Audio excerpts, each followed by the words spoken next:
Hello everybody, welcome to my online class. So this is the first day class. I am starting with algebra topics. Topic is absolute value. That topic is absolute value. Just a moment.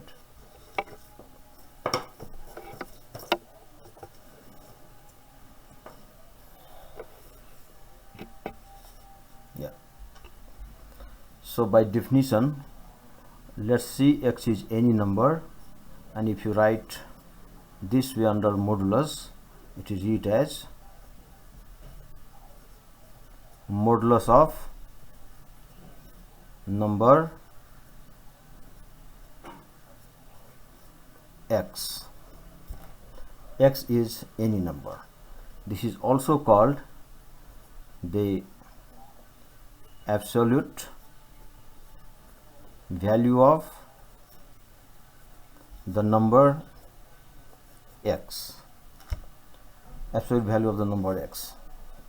For example, absolute value means we keep the value always positive. That means if you are given any number, for example 10, so finally it is written as positive 10. Or even if this is negative value of 10 or any number, for example 9, so its answer is always positive 9. Absolute means always positive value. Let's see how it defines. Definition.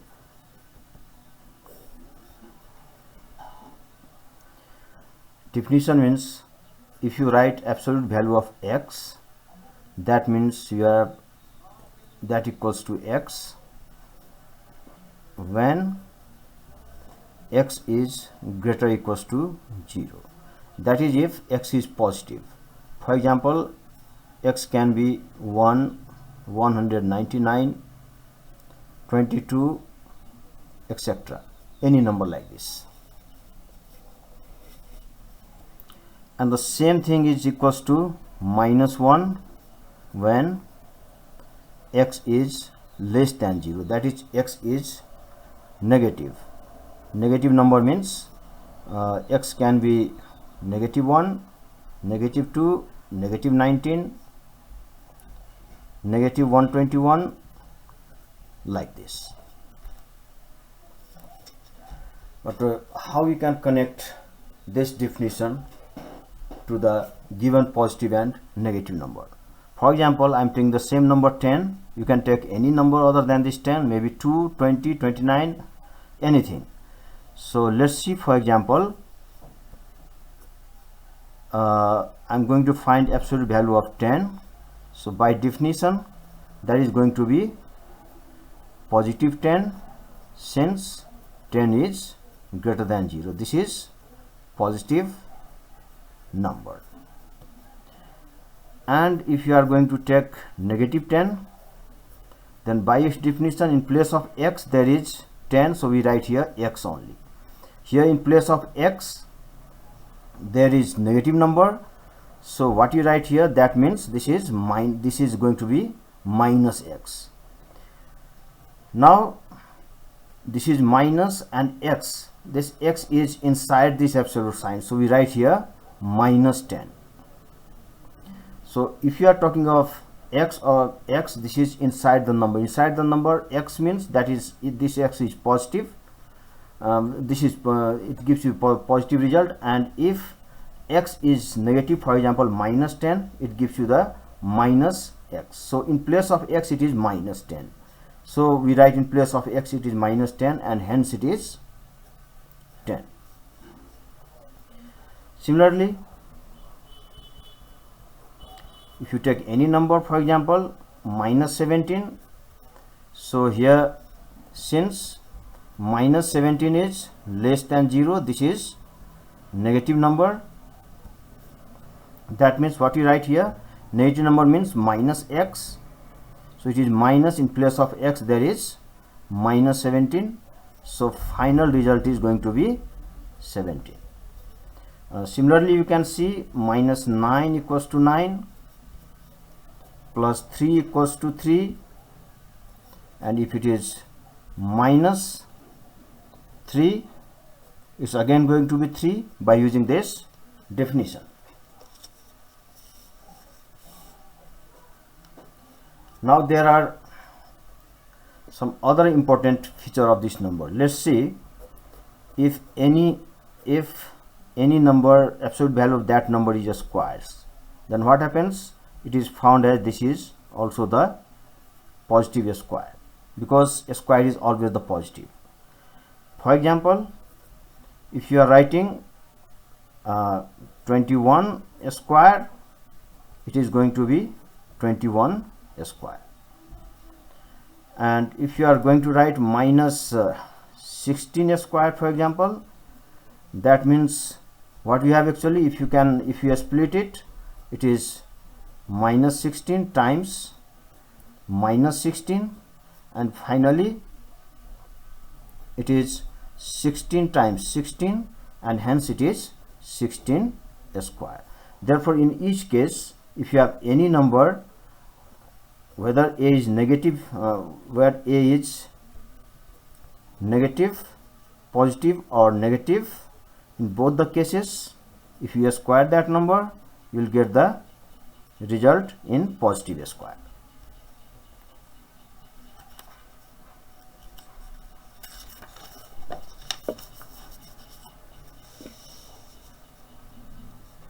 Okay, let's see what happens if you write a plus b equals to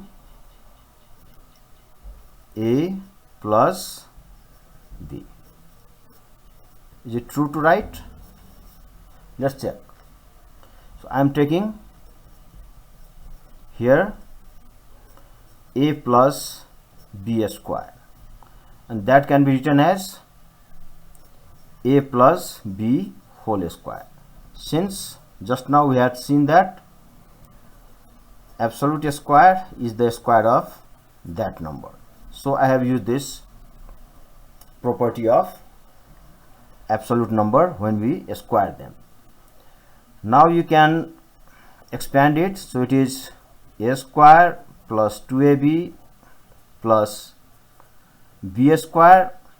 Then you can rewrite here a square plus b square plus 2ab. Now as we are concerned to write in all the terms in absolute form, so let's see what happens. So for a square we can write absolute value a square, for b square we can write absolute value b square.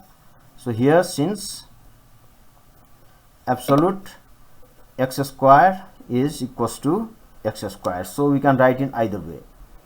Now this is 2, and I'm also going to use absolute sign to a because I have to get absolute a plus absolute b.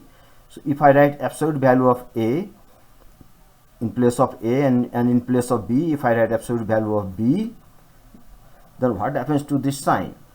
You can see here absolute value of a is greater or equals to a, always greater or equals to a, and absolute value of b is greater or equals to b. So what happens here? It was ab term and then there was equal sign. When you have applied absolute value of a, the sign has a bit increased, means its weight has a bit increased. That means whole thing has now become greater than the previous term. So in that case, instead of writing equal sign, you have to write greater or equal.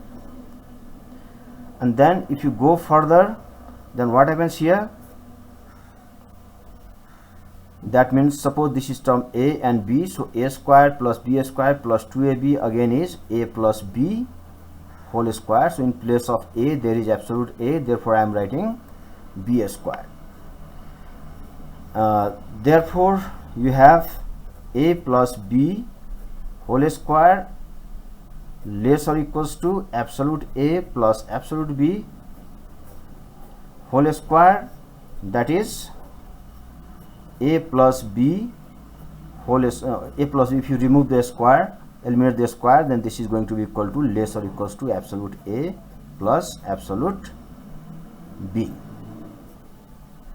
That means if you want to expand this, or if you want to open this into the individual term, then you have to put here less than or equals to, not only less than.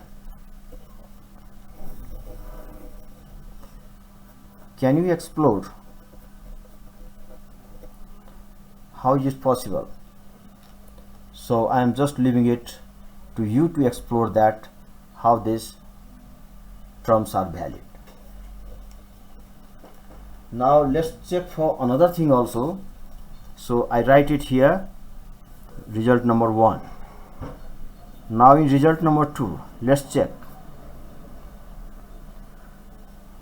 This is A minus B. If you are writing, then equal to what? Let's see. It is absolute, and this is A plus, you can write minus B, and then it is if you use theorem 1, this is going to be less or equal to, because A and B can be any number, positive or negative. So it is less or equals to absolute A plus absolute minus B. How it is? Using 1, using the result in 1, and that is going to be equal to A plus B, since absolute value of negative B is equals to B equals to absolute value of B. So therefore this is going to be A minus B is again less or equals to A plus B.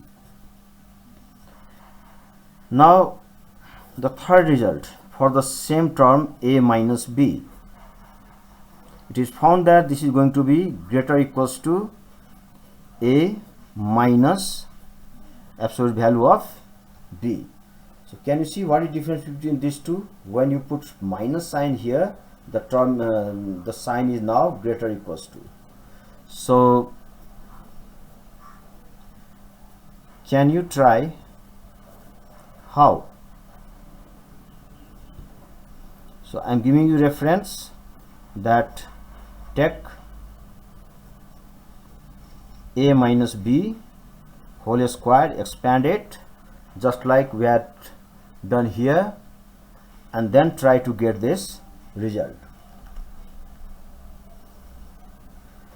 Now 4, let's see what happens.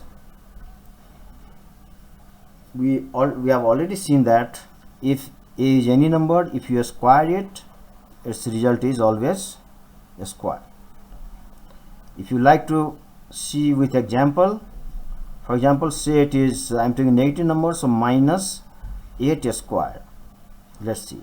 That means you can write here minus 8 times minus 8, and then it is 8 times 8, because absolute value of negative number is always negative by using the previous theorem. So 8 8 is 64. You don't need to write here because we are going to develop the pattern, so we can write here 8 square. But what happens if this is A to the power q? Is that a q? Let's see. I'm taking a negative number, for example. You can go through positive number also. So I'm taking here negative 8 cube, and that is going to be equal to negative 8 times negative 8 times negative 8. So negative 8 is now positive 8, positive 8, positive 8, and this is eventually it is going to be 8 cube. Therefore, for any number A to the power cube it is going to be A cube. Even if it is B to the power 19, it is going to be B 19. So any power can, or in absolute, can raise to without absolute. Now let's see its fifth property, like a minus b is less or equals to a minus c and then plus c minus b. C is any number. C is any number. So let's see how happens it. Like here a minus b, you can write, because c is number introduced inside a minus b, so what I can write here, a minus c plus c minus b.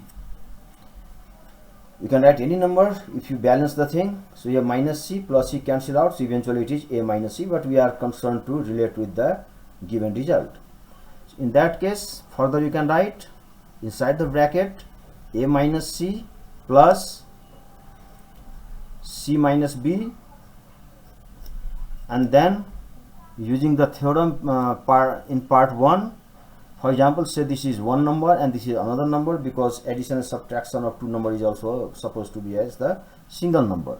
So here a minus c, it means it is instead of writing equal to, you have to write the less or equal to sign, and finally it is absolute value of a minus c plus absolute value of c minus b. This is all for now, and then now there will be turn to solve the problems related to this topic in algebra. So I will do that work in another video. Thank you for now.